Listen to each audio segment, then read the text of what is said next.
بسم اللہ الرحمن الرحیم۔ جان لو کہ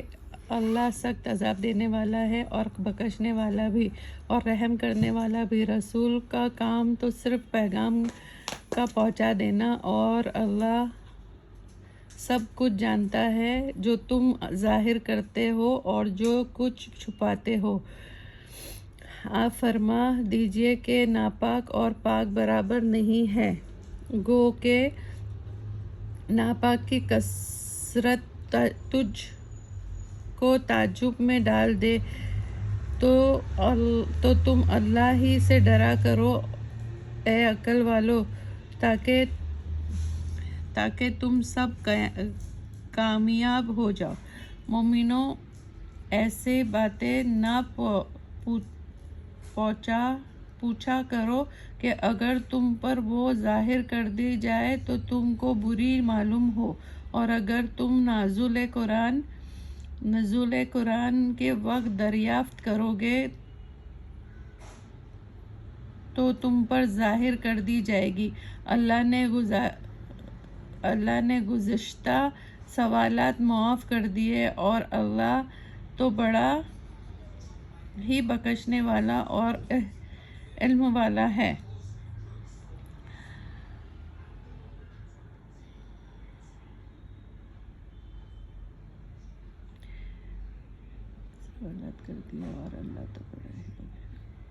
ایسی ہی باتیں تم سے پہلے لوگ بھی پوچھ چکے ہیں، پھر وہ ان باتوں سے منکر ہو گئے۔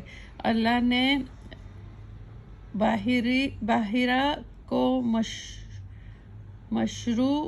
نہیں کیا ہے، اور نہ سیبہ کو، اور نہ وسیلے کو، اور نہ حامی کو، لیکن کافر لوگ اللہ پر جھوٹ باندھتے ہیں اور ان میں اکثر عقل نہیں رکھتے۔ اور جب ان سے کہا جاتا ہے کہ اس کی طرف جو اللہ نے نازل کیا ہے، یقینی قرآن اور رسول کی طرف رجوع کرو، تو کہتے ہیں ہمارے لیے وہی کافی ہے جو ہمیں اپنے بندوں سے ملا ہے، اگرچہ ان کے باپ دادا نہ تو کچھ جانتے ہو اور نہ سیدھے راستے پر ہو۔ مومنو، تم اپنی فکر کرو، کوئی گمراہ تمہارے کچھ نہیں کر سکتا جب تم سیدھے راستے پر ہوگے۔ تم سب کو اللہ ہی کی طرف جانا ہے، تو پھر تم کو تمہارے سارے کام بتا دے گا جو تم نے دنیا میں کیے تھے۔ مومنو، شہادت کا نصاب یہ ہے کہ جب تم میں سے کوئی مرنے کے قریب ہو تو وہ وصیت کے وقت تم میں سے 2 عادل مرد گواہ رہے، یا دوسرے 2 مرد غیر مذہب کے، اگر تم سفر میں ہو اور اس وقت موت کی مصیبت آ جائے۔ اگر تم کو ان گواہوں پر شبہ ہو تو ان کو نماز کے بعد روکو، پھر وہ اللہ کی قسم کھائے کہ ہم شہادت کا کوئی معاوضہ نہ لیں گے، چاہے ہمارا کوئی رشتہ دار ہی ہو، اور نہ ہم اللہ کی شہادت چھپائیں گے۔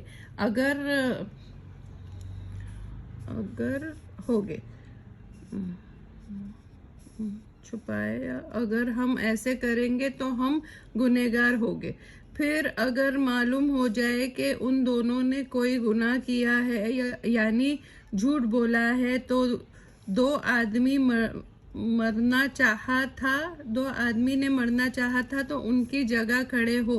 جو میت سے رشتے میں قریب ترین ہو، پھر وہ اللہ کی قسم کھائے کہ ہماری شہادت ان کی شہادت سے بہت سچی ہے، اور ہم نے کوئی زیادتی نہیں کی ہے، ہم نے ایسے کیا ہو تو ہم بے انصاف ہے۔ یہ بہت قریب ہے اس کے کہ یہ لوگ صحیح شہادت دے یا اس سے خوف کرے کہ ہماری قسمیں ان کی قسموں کے بعد رد کر دی جائے گی،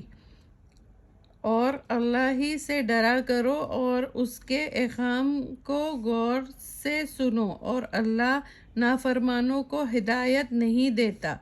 جس روز اللہ تعالیٰ اپنے رسول کو جمع کرے گا اور فرمائے گا کہ بتاؤ کہ تم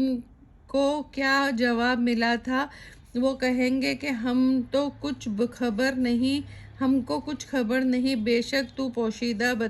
باتوں کو خوب جانتا ہے۔ جب اللہ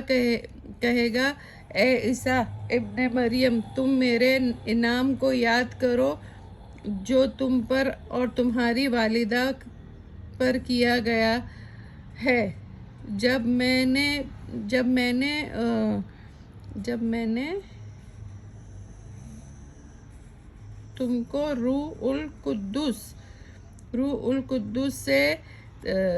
القدس سے تائید دی، تم آدمیوں سے گود میں بھی کلام کرتے تھے اور بڑی عمر میں بھی، اور جب میں نے تم کو کتابیں اور دانائی کی باتیں اور تورات اور انجیل کی تعلیمات دی، اور جب تم گھر سے ایک شکل بناتے تھے، مثلاً پرندے کی شکل، پھر تم اس میں میرے حکم سے پھونک مارتے تھے، پھر میرے حکم سے وہ پرندہ بن جاتا تھا، اور میرے بھی حکم سے تم مادرزاد آدھے کو اور بعض کے بیمار کو اچھا کر دیا کرتے تھے، اور جب کہ میرے ہی حکم سے مردوں کو زندہ کر دیا کرتے تھے، اور جب میں نے بنی اسرائیل کو تمہارے قتل و ہلاکت سے باز رکھا، جب تم دلیلیں لے کر ان کے پاس آئے، پھر ان میں جو کافر تھے انہوں نے کہا کہ یہ تو کھلے